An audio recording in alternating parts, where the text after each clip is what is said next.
Cheguei a 20 mil seguidores no Letterboxd. Sabe o que é que isso significa? Absolutamente nada, porque essa rede social não monetiza. Então, foda-se, né? 20 mil seguidores no Letterboxd não significa absolutamente nada. Mas por que que eu tô aqui com o meu Letterboxd aberto? Porque eu quero comentar com vocês aqui quais foram os filmes que eu vi esse mês. Já que eu tô numa fase que eu tô vendo poucos filmes, né? Então dá até pra comentar todos os filmes que eu vi durante o mês. Porque, como eu falei, eu não vi muitos. E eu tenho coisas a falar sobre esses filmes que eu vi durante o mês. O último que eu vi foi ontem, que foi Angel Dust. E bicho, esse filme é dirigido pelo mesmo diretor de um outro filme que eu gosto muito.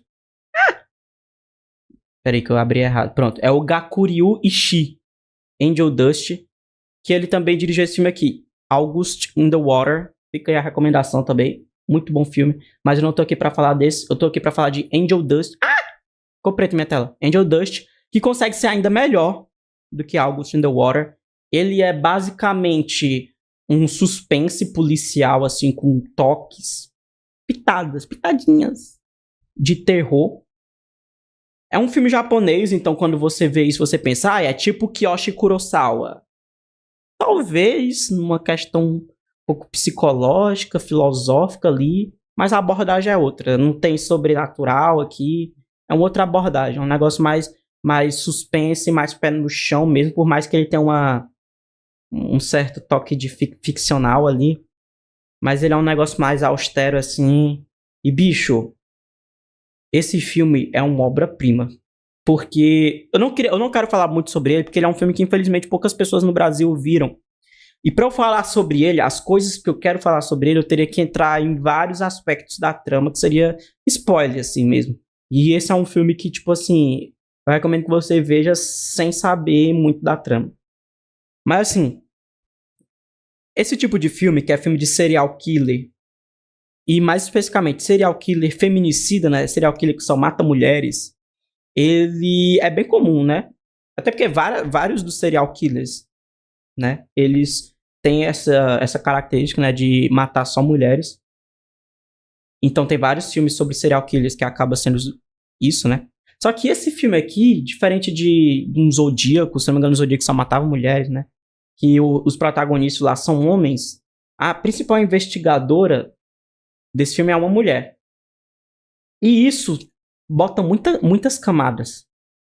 Porque, e aí, sem spoiler, ela começa a colocar dentro desse plot dos assassinos, né? Ela começa a investigar e a suspeitar e trazer para a investigação o ex-namorado dela, que também já trabalhou com ela, que trabalhava um pouco nessa área da psicologia, enfim, da investigação e tal. E aí isso traz uma camada muito interessante pro filme. Primeiro, uma camada de gênero, né? Porque é muito doido você ver as cenas, né, que se desenrola do filme, tipo, as cenas mesmo assim na cidade, né? Essa Tóquio, tipo, cheia de pessoas, né? Cheia de... os metrôs super lotados. E aí, tipo, todas as mulheres que você vê em cena são, tipo, possíveis vítimas, tá ligado? E de certa forma, pelo menos foi o sentimento que eu senti, assim, em várias partes do filme, todos os homens, eles são possíveis ou assassinos ou cúmplices. Porque é uma coisa de feminicídio que vai acontecendo uma vez por semana. A característica do assassino é que ele mata toda segunda-feira mulheres, né? E aí, tipo assim, as pessoas simplesmente não fazem nada. Parece que ninguém liga pra essa porra. Ou parece que, tipo, tá todo mundo meio, tipo, passa as notícias e tal, mas parece que tá todo mundo meio anestesiado. Tipo, existe uma banalização ali do feminicídio que é um negócio que é brutal. E assim, e aí eu não quero mais falar sobre o filme, mas esses são os elementos que trazem várias camadas e discussões pra esse filme que tornam ele muito foda. Tipo, além dessas coisas, essa questão social, tipo, a atmosfera dele, o clima, a própria estética da filmagem, assim, é foda. Assista esse filme. Ele tá no YouTube, mas a qualidade dele no YouTube não tá tão boa. Mas também as qualidades que existem dele pela internet não são tão boas. Tipo, não é em HD, tá ligado? Mas no YouTube é pior, né? A qualidade. Eu peguei no Twitter, você escolhe aí como assistir, mas fica aí como a recomendação. Aí eu revi Superbad, porque eu adoro Superbad. Acho que eu vi muitas vezes esse filme. Comfort Movie, bom demais. E eu revi também, eu não coloquei aqui, mas ontem, ou foi antes de ontem, sei lá, eu revi, eu não coloquei aqui não por vergonha, mas porque, tipo, eu vi meio por cima. Mas eu revi o Scooby-Doo, o primeiro live action do Scooby-Doo. E eu tenho coisa a falar sobre o primeiro live action do Scooby-Doo, tá? Porque o primeiro live action do Scooby-Doo é muito bom mesmo. Pô, eu não lembrava que era, tipo, assim, muito bom, mas tipo, é definitivamente um bom filme. Eu não lembrava que era bom, tipo, eu ficava tipo, velho, será que o pessoal gosta mais por memória afetiva? E eu fui ver, caralho, esse filme é muito bom. E eu tava vendo com minha irmã, né? E ele é roteirizado pelo James Gunn, né? E o bicho, James Gunn, assim, o principal trunfo desse filme, além da direção, assim, o clima dele, é o roteiro. Eu, bicho, acho que esse aqui é o melhor roteiro do James Gunn. Porque, tipo, não ironicamente, o primeiro live action do Scooby-Doo é um negócio corajoso, tá ligado? Eu tava falando com minha irmã, bicho, ele tacou o foda-se de, tipo assim, de serem personagens infantis. Eles fizeram os personagens ser uns merdas. Pois ele não tem pena em transformar os personagens do Scooby-Doo ali em babaca. Tipo, todo mundo ali é muito babaca em algum momento. Ou em todo momento, tipo, o Fred é misógino, o Salsicha, tipo, trai o Scooby pra ficar com uma mina aleatória, tá ligado? A Velma, tipo, é pique-me pra caralho. Tipo, todo mundo é chato, todo mundo é babaca, é problemático. Isso é incrível, porque já nas primeiras cenas do filme ele já mostra esse lado deles, tipo, o ego, cada um tem um ego muito inflado. Transforma esses personagens em uns personagens, tipo, humano pra caralho, em dado momento identificável, tá ligado? Dá um tchum a mais, que eu acho que, tipo assim, se fosse feito hoje em dia, eu pensava ficar, tipo, porra, estragaram os personagens. Mas todo mundo vê esse filme quando era criança, né? Que não é um filme pra criança. Aí, como todo mundo viu o filme quando era criança não liga pra essas porra, né? Não liga, tipo, ai, não é fiel. Quem se preocupa com fidelidade de desenho, de quadrinho, de desenho, de joguinho, literalmente é marmanjo, que é um pouco assustador, né? Mas, enfim, grande roteiro do James Gunn. Minha irmã, ela me contou uma trivia, né, de que esse filme devia ter sido dirigido pelo James Gunn, e eu joguei um hot take pra ela. Eu falei, se esse filme fosse dirigido pelo James Gunn, ele seria pior. E eu vou explicar o porquê. Porque ela me falou, né, que tipo, tinha um tom meio de terror, e eu acho que o James Gunn é um cara que tem boas ideias, mas esse é meu sentimento com o James Gunn, né? Mas que no geral, os filmes dele são, tipo, filmes com boas ideias e que são, tipo filmes oks. E eu acho que o James Gunn, se pá, ele ia levar a sério demais essa porra do Scooby-Doo. Tipo, uma das coisas que fazem esse filme do Scooby-Doo ser bom, além disso, além de tudo isso que eu falei, é o fato de ele ser, tipo, um filme que não se leva muito a sério. Tipo, ele é uma live action de Scooby-Doo meio camp de 1h20. E tá tudo bem, tipo, o filme não é uma obra-prima. O filme não quer revolucionar. Acho que se o James Gunn tivesse pegado esse filme, ele provavelmente ia fazer um filme de 2 horas, de 2h30, de terror, que ia se levar a sério demais, que ia se complexificar, ia ficar complexo na trama psicológica dos personagens. Tipo, não. James Gunn, você tem uma boa ideia aqui, tá? Agora, calma. Calma. Eu sou a favor do controle dos estúdios se for controlar o James Gunn e o Zack Snyder. Tipo, o Zack Snyder até que tem umas boas ideias, mas ele, infelizmente, não é controlado. Aí ele acaba se empolgando. Então eu acho que se esse filme fosse do James Gunn, ele ia se empolgar demais e ia perder a linha. Ficou bom do jeito que tá. Outro filme fora que eu achei esse mês. 2046 do Wong Kar-wai, que eu até lancei no Twitter. Melhor do que Amor é a Flor da Pele. E talvez isso seja uma opinião que eu tenha que rever, porque Amor à Flor da Pele foi o primeiro filme do Wong Kar-wai que eu assisti. Eu vi, tipo, há uma porrada de tempo.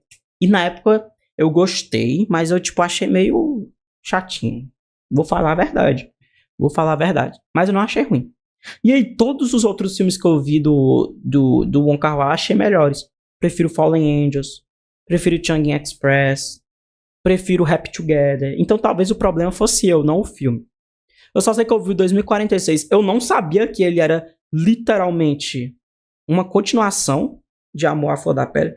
Quando chegou lá, mais ou menos na metade do filme, que ele explicita que ele é realmente uma continuação, meu cérebro explodiu assim. Então, tipo assim, pra mim ele foi um filme que é Amor à Flor da Pele, só que com elementos que mais me chamaram a atenção, tipo os saltos temporais, tipo a Faye Wong Android. Ele tem aquelas partes no futuro que tem toda uma estética muito própria, que eu achei incrível. Enfim, me apeteceu mais.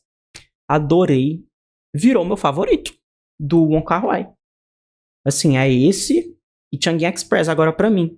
E agora eu quero ver o Days of Being Wild, né? Que dizem que é a trilogia, na verdade. Esse é o primeiro. E eu não sabia disso.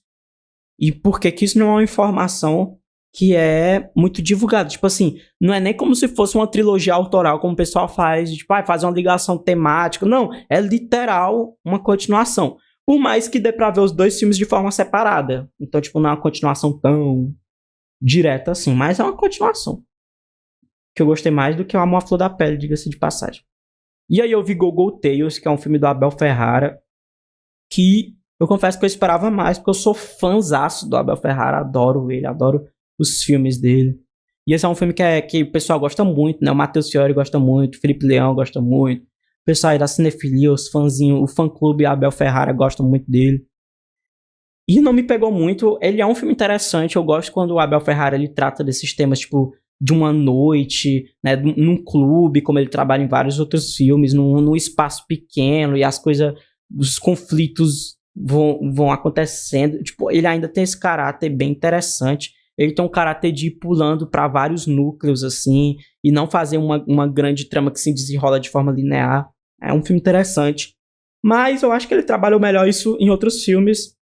Eu esperava um pouco mais, confesso, mas é um bom filme. Mas, infelizmente, foi o único filme que eu não dei 5 estrelas esse mês, como vocês viram, né? De 5, 5, 3, 5, 5, 5. Eu tava bem feliz, né? Dei 5 estrelas pra quase tudo. Infelizmente, ele também interrompeu algo que eu sempre quis fazer no Letterboxd, que é uma sequência de 4, 5 estrelas seguidas, né? Nunca me aconteceu isso. E ele foi mais um dos que interromperam, né? Já aconteceu 3... mais 4 seguidos, nunca me aconteceu, não foi dessa vez. No dia que isso acontecer, eu vou me aposentar do cinema, porque eu estarei em overdose de cinema, né? E aí eu assisti também Diaries, Notes and Sketches, também conhecido como Walden, do Jonas Mekas. E, bicho, que filmaço, assim. Ele não é um filme tão apoteótico, tão colossal, quanto o mais famoso longa do Jonas Mekas, né, que é o As I Was Moving Ahead, Occasionally I Saw Brief Glimpses of Beauty, né, que é o mais famoso dele, que tem um nome gigantesco, e que também é um filme gigantesco, tanto em duração, quanto em ser um filme incrível, maravilhoso, assim, que eu recomendo todo mundo ver. Ele não é aquilo, mas eu acho que esse longa, né, o Diaries, Notes and Sketches, ele é o longa do Jonas Mekas que melhor condensa o estilo dele. O projeto de cinema dele, que é esse projeto de fazer filmes diário, né, tipo, de pegar o que seria a experiência de ler um diário, né, que é um gênero literário, e transpor isso imageticamente, né, para a linguagem do cinema. Todos os filmes dele são assim, né? Só que o As I Was Moving Ahead, o Lost, né? Eles são filmes que são mais uma espécie de transe filosófico e pensativo do Jonas Mekas sobre a vida, sobre a felicidade, sobre temas específicos, né? No caso do Glimpse of Beauty, a própria felicidade. O Lost já trabalha mais no sentimento de solidão, de melancolia. O Diaries, Notes and Sketches, ele já tem um tom mais diário pra mim. Um tom mais documental. Que ele tem também reminiscências de Memórias de Lituânia. Enfim, que ele tem em outros filmes também, que ele tem esse tom mais de captar, sei lá, um período específico, uma viagem específica. Mas nesse foi o que eu senti que mais fez sentido. Porque ele tem essa carga filosófica que ele sempre traz, de pensar sobre as coisas que vão acontecendo, no seu quesito subjetivo, mas também no quesito global. E eu acho que Diários é um gênero literário que dá para trabalhar muito isso, né? Tipo, pensar o contexto, o histórico, o local que você está inserido, misturado com a sua história pessoal. Ele faz isso primorosamente, assim. Mas mais do que isso, esse foi o filme do Mechas que eu senti menos falta da narração. Eu tenho a impressão que é o filme dele que eu vi que tem menos narração, né? E eu não senti falta disso, porque eu acho que ele já conta muito pelas imagens nesse filme. Tipo, pra quem não conhece muito o cinema do Jonas Mekas, talvez você veja um primeiro filme dele e pense, são só imagens passando de fundo. E aí tem a narração, e a narração é o principal do filme, o conteúdo do filme. E eu acho que nesse filme não é exatamente assim. Ele documenta, ele passa sentimentos, ele traz o diário de forma imagética, de forma sonora. Você sente os anos 60 dos Estados Unidos ali, imageticamente. Se esse filme não tivesse narração, ele ainda teria o mesmo impacto. E a narração só tá ali junto e caminha de uma forma brilhante. Eu acho que é a apoteose do estilo dele, do que seria esse cinema diário nesse filme. E aí, outro filme que eu achei incrível, também um dos melhores filmes já que eu vi esse ano, foi esse Intimate Confessions of a Chinese Courtesan, que segundo o Letterboxd é o primeiro filme chinês sex filme. Eu não sei o que seria sex filme, seria tipo erótico, seria tipo pornográfico. O fato é que é um filme bastante erótico, né? Ele não chega tipo a ser um explícito, mas para os anos 70 ele é bem explícito. E ele é basicamente uma história lésbica, né? E é um filme de ação. Então, é sobre uma cortesã ali, né? Sobre uma mulher que ela trabalha, uma trabalhadora sexual ali, né? Na China, desse período histórico específico, que eu não vou lembrar agora qual é o período histórico, mas é um filme também histórico, né? E a dona dessa espécie de bordel é o par romântico dela, né? E aí elas vão se desenvolvendo uma relação ali, né? Primeiro de trabalho, que depois se desenvolve para algo sexual, para algo romântico, enfim. E a coisa que eu acho incrível nesse filme, primeiro, é um filme de ação do caralho, né? Então tem cenas de ação foda e já tem essa coisa melodramática e esse aspecto melodramático, porque essa mulher que ela é dona desse bordel, né? Ela tem uma relação de muita violência com as trabalhadoras dela. Tipo, uma coisa que eu acho muito foda nesse filme é que, tipo, as personagens, elas são... tipo, não é uma coisa, tipo, romantizada. Tipo, a dona desse bordel, ela é um filho da puta pra caralho com as trabalhadoras, né? Não é como se ela fosse, tipo, uma girl power que pensa nas mulheres e tal. Não, ela, tipo, explora as mulheres dela e tal. Então tem todo